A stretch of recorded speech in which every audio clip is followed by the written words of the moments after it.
Hello, I'm David Gibson, Clayton's City Manager. This is the beginning of a process that will shape the future for Washington University, Concordia Seminary, and the Clayton neighborhoods that they border. Our intention is to make that impact a positive one for all. It is through open dialogue, active participation, and diverse perspectives that we pave the way towards a brighter future for our community. We are all stakeholders in the well-being and prosperity of Clayton. Whether you are a longtime resident or a new face, your presence here is valued and your input is essential. I encourage all of you to actively participate, voice your thoughts, and contribute to the discussion. And I'm going to start by talking about the importance of community planning. Well-planned communities seek to do the following: develop a collective vision through public dialogue, provide long-term continuity across time and successive elected bodies, balance community interests, protect public and private investment, ensure that land use patterns are orderly and rational, establish a predictable set of regulations for all stakeholders. This community discussion is intended to further those objectives. And so let's talk a little bit about zoning. And zoning can be a really abstract concept, but really it's boiled down to three different things, and that's use, intensity, and bulk. And when we talk about use, we're talking about how the land is being utilized. So is a particular lot going to be a single family home or a dentist office or an apartment or a hotel? That's what we're trying to determine there. The intensity of the use could be the density of a residential development. It could be the amount of traffic that's generated on a site, or the sound or the light pollution that may occur as a result of development. There's also the bulk of the use. And when we talk about bulk, we're talking about the size of the buildings that are developed. So the setbacks, how close are the buildings to the property lines? How tall are the buildings on the site? Those are the bulk regulations that we have within our zoning code. And so the current zoning for the area we're talking about is all shown on this map in the yellow area. So you can see that University's South 40 campus, Fontbonne University, and Concordia Seminary are all zoned single-family residential, just like the surrounding neighborhoods. This is a little bit unusual because typically when cities have large institutions like this, there's standalone zoning or overlays that determine and dictate how those properties are utilized. The way this zoning currently works is when one of the institutions wants to do a project or build a building on their property, they have to get what's called a conditional use permit. And conditional uses are those types of uses that are considered to be desirable, but by their nature can create additional traffic volume, parking beyond the development's private capacity where it spills over into neighborhoods, or they could have a detrimental impact on adjacent or neighboring properties from noise, pollutants, or other characteristics. In order to assure that that detrimental impact is avoided or mitigated, each request for conditional use must be reviewed, approved, and then issued a conditional use permit that's approved by the Board of Aldermen. And this works well if you just have a one-off project. But it doesn't lend to long-term planning on sites. That's typically accomplished through an overlay district, and we have many of these throughout the city already. Overlay zoning districts are specific areas of the city for which special regulations have been adopted to address specific subjects that require special treatment. Typically, this is due to historic or topographical features, existing land use circumstances, geographical characteristics, but typically it just comes down to sound zoning policy. Regulations of the overlay district supersede the regulations of the base zoning district. So in this particular area, if we were to implement a zoning or an overlay district, those regulations would supersede the single family zoning that's in place currently. And there are some advantages with this. So again, getting to the long-term planning, an overlay district creates the box for long-term phased development. It leads to cohesive development on sites over long periods of time. Most importantly, though, it provides predictability for the community, adjacent residents, and then also the developers. Typically, when a conditional use permit public hearing goes out, residents have to have a feeling that they have to come and play defense every time there's an application. In an overlay district, all of those regulations, the extent that a development could occur, that's all known at the outset. Property owners are also provided with a greater level of certainty. So when they make an application to the city, they know exactly what sort of standards they're going to have to comply with. As we talked with Washington University about some potential overlay districts that we'll hear more about in just a little bit, we asked them to keep some certain things in mind. First, we want to preserve, and this is really most importantly, preserve neighborhood character and the quality of life for nearby residents. We also have three primary concerns, and these are what we hear from residents all the time at public hearings. That's that they don't want to see it, they don't want to hear it, and they don't want traffic or parking in their neighborhoods. And when we're talking about don't want to see it, we're talking about building heights. We can regulate that through transition zones or buffers or setbacks. That's the distance between, again, the buildings and the property lines, and also what kind of landscaping or buffer would be required in between the uses. Lighting on the site is another thing that could cause a potential nuisance in neighborhoods. Residents typically don't want to hear the use. So if there's going to be any kind of amplification or speakers or any other noise created on a property, it's important to put decibel limits in place. Also to monitor and plan the location of parking lots and garages where you'll have vehicular activity and the noise associated with that. And then when we talk about traffic and parking, we want to make sure that we have proper access to the site and then ample convenient parking on site so that it doesn't spill over into our neighborhoods. The two overlays that you'll hear about from Washington University are shown on this map. The first one on the South 40 campus is at the corner of Forsyth and Big Bend. And then on the western side of the existing Concordia Seminary site, you can see that there's a second overlay that is being proposed.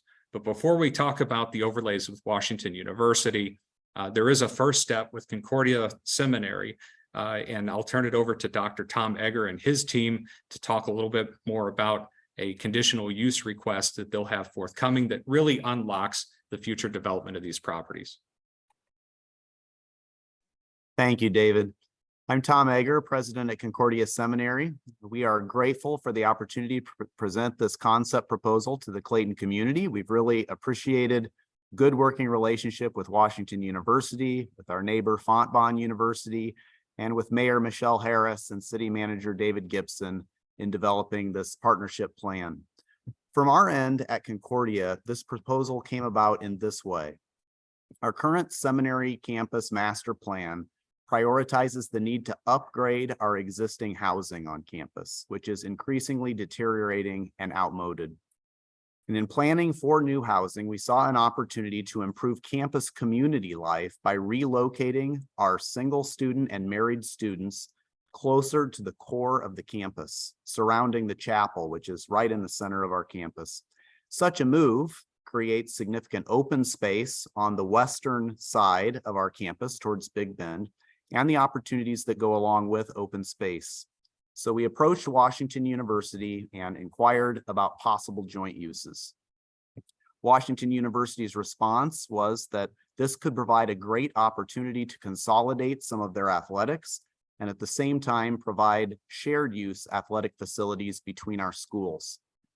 So we have worked together for the last few years in discussing possibilities and in negotiating an agreement to develop such a plan, and we appreciate the chance to share it with all of you. In my view, this plan provides an excellent path forward for Concordia Seminary and creates a number of long-term benefits for our students, for our campus, and for the neighbors who enjoy our campus. This plan improves student housing, both in quality and layout. It provides revenue to Concordia that will help in stewarding our beautiful historic buildings and restoring some currently unused wings.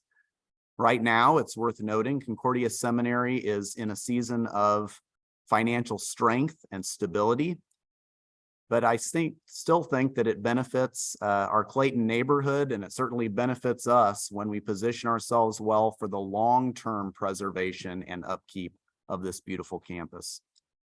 This plan provides quality athletic facilities constructed by Washington University, but for shared use with Concordia. It creates a large green commons area for recreation activities and community events right in the center of our campus. And it accentuates the place of our seminary chapel as the center and focal point of our campus layout and our campus life together. Finally, it retains in its entirety the open space of our east lawn sprawling down to DeMun. including Concordia Park, which we've been glad for years to offer free of use to the city, to Captain School, and to our neighbors. In developing this plan, Concordia Seminary has been working with the really outstanding people from the Lawrence Group. And at this time, I want to introduce Angie Esslinger from Lawrence Group, who will give an overview of Building for Community, the campus plan for Concordia Seminary. Thank you, Dr. Egger. I'm going to share the proposed campus plan and conceptual housing solutions. Lawrence Group was engaged by Concordia to test new housing solutions in quantity, scale, and location. As mentioned, one of the primary goals of the proposed development is to improve upon and reposition the housing around the chapel and historic core of the campus to enhance community. Concordia Seminary campus is positioned between DeMont Avenue to the east, Big Bend Boulevard to the west, and stretches between Fontbonne University, Dartford Avenue, and Arundel Place neighbors to the north, and San Bonita Avenue neighbors to the south. The proposed development area is buffered by existing faculty homes and mature trees along the northern portion of the property, the historic core of campus and Concordia Park along the eastern portion, Founders Lane along the southern portion, and the proposed Big Bend Overlay District on the western portion. The next slide shows a view of the existing campus looking northwest, which outlines the proposed development area and existing buffers as described above. The Historical Institute, Environmental Services Building, and Powerhouse shall remain and are not part of the campus plan. Founders Lane will be improved. In the next slide, we are looking west, which shows Concordia Park and the historic core of campus with the proposed development area beyond. Concordia Park shall remain and is not part of the campus plan. The seminary's historic architecture at the core of campus will also remain, with proposed interior renovation occurring in 3 of the existing buildings facing the Chapel Plaza. On the next slide, we outline some statistics about the campus plan. With the proposed campus plan, 75 units of existing multifamily housing will be repositioned from the west side of campus to the core and centered around the chapel. Along with that, 158 existing parking spaces will be redistributed to locations convenient to the new housing. The campus plan highlights include new apartment housing, refurbished historic buildings, new athletic fields, and a new welcome center. Once approved and funded, the campus plan will be implemented in phases. The first phase introduces 2 housing solutions, providing a variety of 2, 3, and 4-bedroom apartment options. This includes the construction of 3 24-unit apartment buildings and 9 townhomes near the Chapel of St. Timothy and St. Titus for a total of 81 new apartment units. An open-air parking structure is planned in the area west of the Powerhouse along Founders Lane and offers 148 spaces on 2 parking decks. This is in addition to the new surface parking located along the rerouted interior drive. The proposed interior drive is located at the perimeter of the development area, allowing for new green community space, which is traffic-free and safer for children and pedestrians. Phase 2 includes the interior renovation of 3 historic halls, which face Chapel Plaza. These are currently vacant and unused. Program from the existing Lober Hall and the Student Services Building, both non-core buildings, will be relocated to the historic halls to eliminate obsolete space and the associated maintenance costs. In phase 3, it includes the demolition of the existing Lober Hall and the Student Services Building for construction of the new 75-unit efficiency apartment building located south of the chapel. Plans for a new campus welcome center will be defined in a future phase. All phases of the plan are dependent upon necessary approvals, funding, and the completion of the prior phase. The images on the next screen are a side-by-side comparison of the existing campus on the left and the proposed conceptual design on the right. Items noted 1 through 8 designate views of the proposed buildings we will see on the following slides. In the next slide, we will see a view looking west. The proposed 75-unit efficiency apartment building is on the left. The 24-unit apartment buildings are in the distance, and the chapel is the anchor on the right. In the next slide, you see multiple views that I'll address individually. View 2, looking east toward the chapel, shows a 24-unit apartment building on the left, the townhomes in the distance, and the proposed community green space, including new playground equipment for student families. On views 2 and 3, it shows the community green space and playgrounds with the various housing options shown in the distance. Views 5 and 6 show the proposed townhomes, which are located north of the chapel. In view 7, looking northwest, shows the community green space and 24-unit apartment building beyond. The next slide is looking northeast and shows the open air parking structure, which is located west of the existing powerhouse on Founders Lane. This new structure will be visible from the San Bonita Avenue neighborhood. Founders Lane will remain in place with surface improvements. The goal is to save as much existing vegetation as possible at this southern buffer. New landscaping will be planted in accordance with the City of Clayton tree preservation and landscaping regulations. Any new lighting along Founders Lane will face north and include the required light cutoffs to avoid light trespass and glare onto adjacent properties. On the next slide, we show examples of exterior building materials. The materials used on the proposed housing and parking structure will complement the existing materials on campus. A variety of brick, masonry, stucco, and composite stone will be used on new building facades with synthetic slate roofing. Existing site furnishings, lighting, and site walls will complement the campus precedent as well. On the next slide, we show a variety of new landscaping options. The goal is to provide a variety of size, color, and texture to complement the existing campus vegetation. Native plant species will be selected for the region in accordance with the City of Clayton landscaping regulations.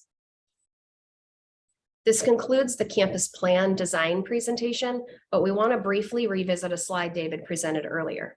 As stated, conditional use permits are used to prevent detrimental impact caused by new development. A CUP is the appropriate process to use in seeking approval for the proposed campus plan, since Concordia's planning is limited to a few phases and, if approved and funded, will be implemented in the near future. The items noted above address some common concerns of additional traffic volume, parking, noise, and pollutants. And with that, I'm pleased to introduce Mary Campbell with Washington University, who will introduce the proposed zoning overlay districts. Thank you, Angie. I'm Mary Campbell. I'm the head of real estate for Washington University. And I certainly echo Dr. Egger's comments about the terrific collaboration we've had with Mayor Harris and her team at the city, our neighbors at Fontbonne University, and of course, Concordia Seminary. And thank you all for showing up tonight and for being willing to listen and offer your feedback. When we were approached about possibly utilizing the western portion of Concordia's campus that would be vacated as they execute on their master plan, we saw this as an opportunity to enhance certain aspects of our own campus by potentially relocating select athletic fields and facilities to this site.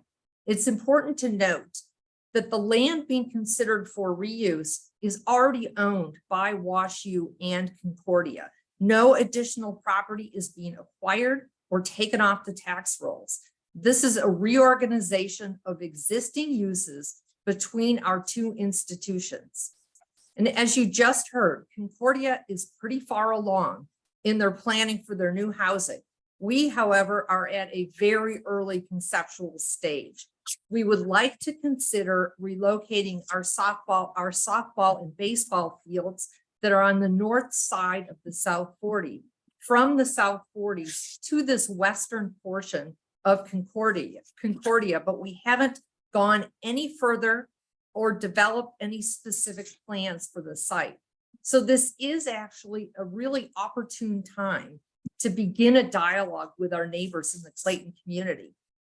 We will continue to meet with you to hear your concerns and to share information as it's developed.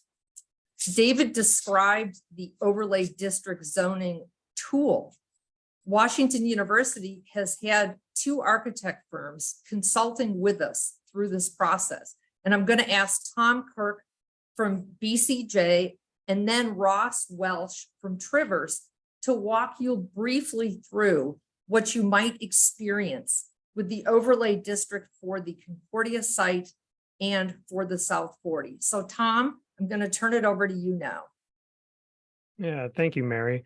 And just to reorient everyone here, we're looking down at a plan of WashU's main campus, the Danforth campus, and then this smaller appendage to the south, known colloquially as the South 40. And that South 40 contains WashU's undergraduate student housing, as well as those athletic fields that Mary just referenced. And if we click to the next slide, we heard a lot about the move from Dr. Egger, so I won't spend time talking about that, but really it's this move that allows for this conversation between WashU and Concordia that, next slide, allows for these two very distinct overlay districts to emerge.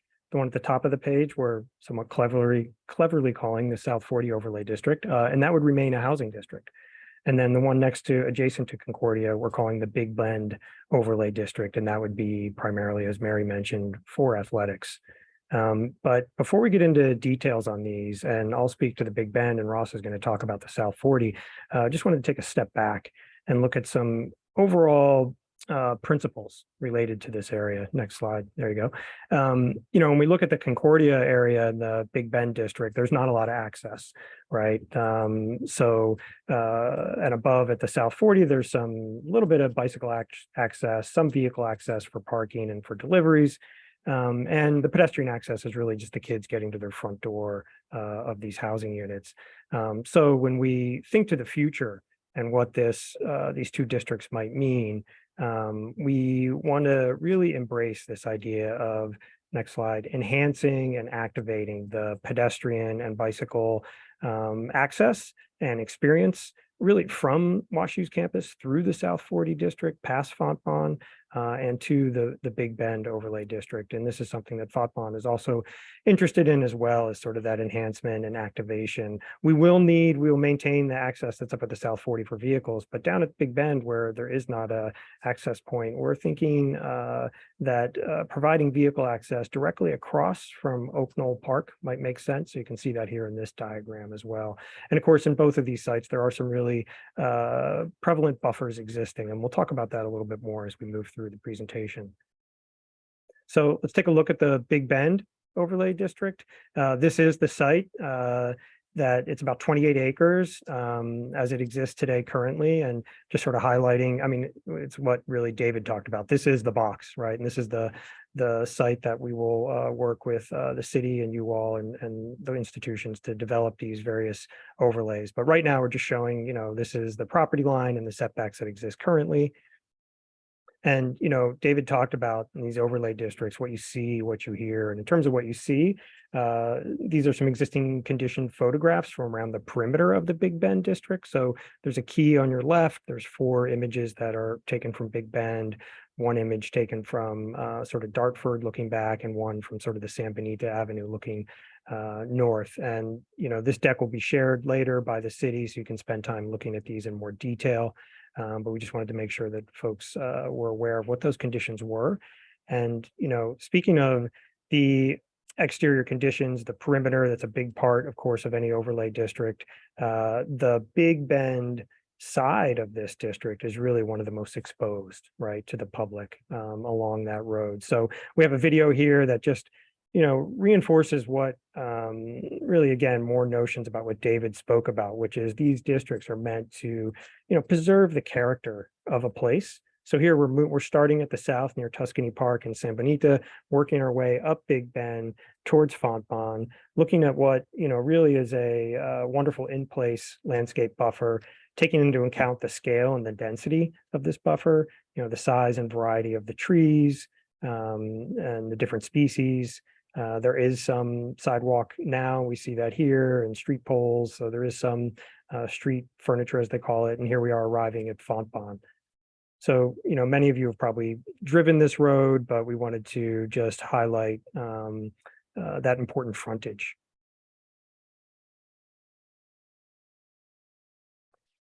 Going back to the plan view of the district, again, as Mary noted, this is all very inchoate and early days.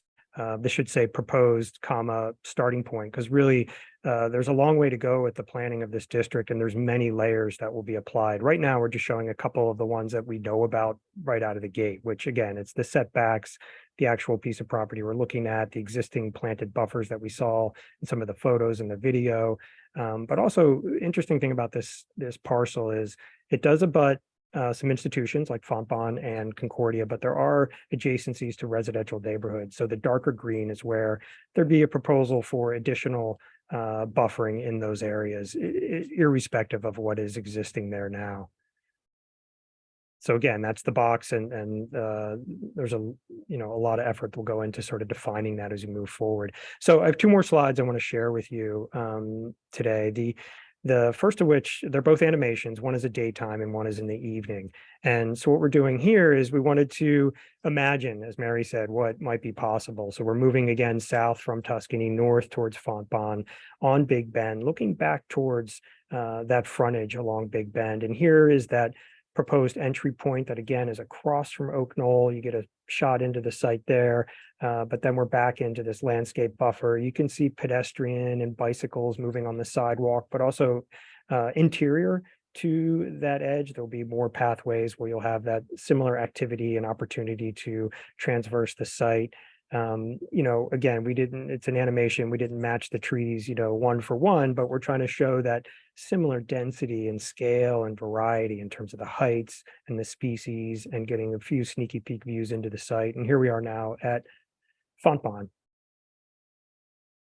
So the next animation is a nighttime animation, same course, same view, starting at Tuscany Park and moving to the north, and we'll come up shortly upon that new entrance that I mentioned earlier. Here it is here, kind of looking through that entrance to the site. And you can see here also, as you look down there, some smaller scaled pedestrian lights that would complement, or be a part of sort of the sidewalk system, the trail system, and complement the larger street poles that you also see in this video. And you can see those lights kind of popping up in the background underneath the understory where some of those trails are as well. And again, you get a little bit of sneaky peek views into the site through the understory. And then we arrive at Fontbonne again. And I think, again, this is all early days and inchoate, but we're really looking forward to the process of sort of developing the many layers that will make up this overlay district. And now I'd like to invite Ross to talk about the South 40 overlay.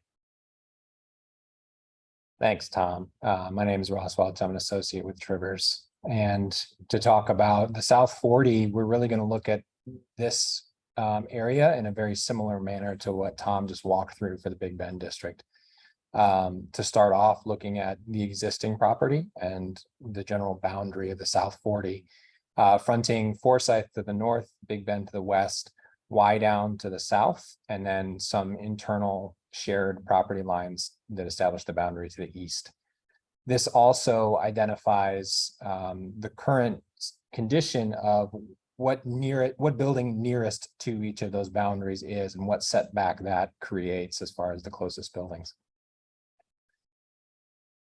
This set of photos again, I think just gives a general impression of what the buffer currently looks like, feels like, and similar, it does have a pretty well planted existing buffer of trees. I think it is experienced a little better on the next slide as we walk through the video. So here we just started with Wydown down to the right. We're traveling northbound on Big Bend from the southwest corner of the South 40. And the first thing, obviously, that's notable here is to notice the buffer of planted trees, the distance that the building set back from the street, and it'll be intended to maintain that. Shepley Drive, we just passed, is an existing curb cut that provides access from Big Bend into the South 40. And then you'll see the landscaped hill that kind of rises up to the softball field at the northwest corner of the site. As we turn the corner onto Forsyth, I think one of the notable things on this edge is that the fences and the fields are built much closer to the street than a building would typically be allowed to be built. And as we're going to cross over now the underpass, which is a major student pedestrian connection between the South 40 and the Danforth campus. And then we'll end up by turning right here onto Wallace Drive, which is at the east boundary of the South 40. And we'll end looking at these buildings, which are the ones that establish the buffer, the existing buffer closest to the east property line.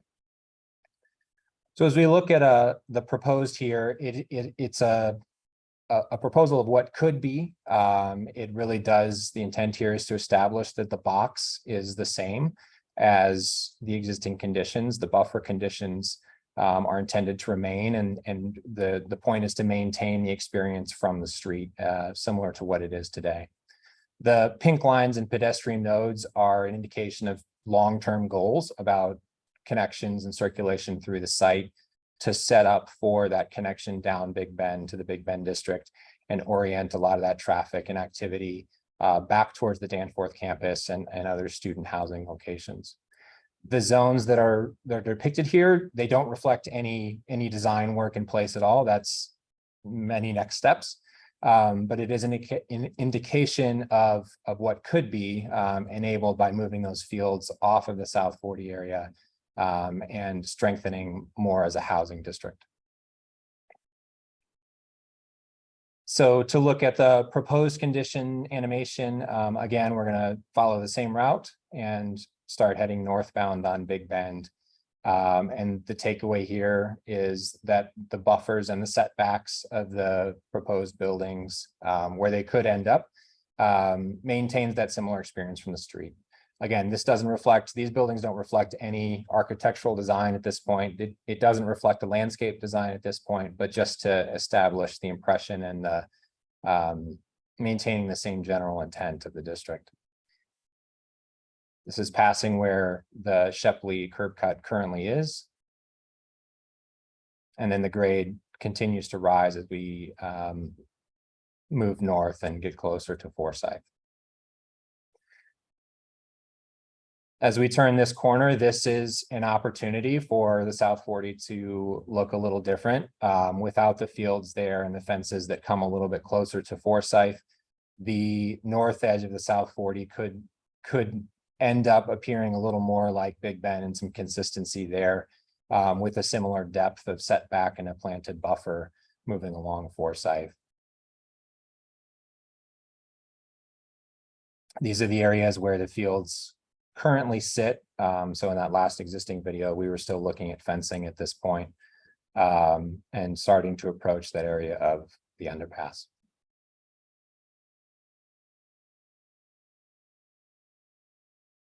With that, covers the conditions for the South 40. So we'll go back to David to talk about next steps.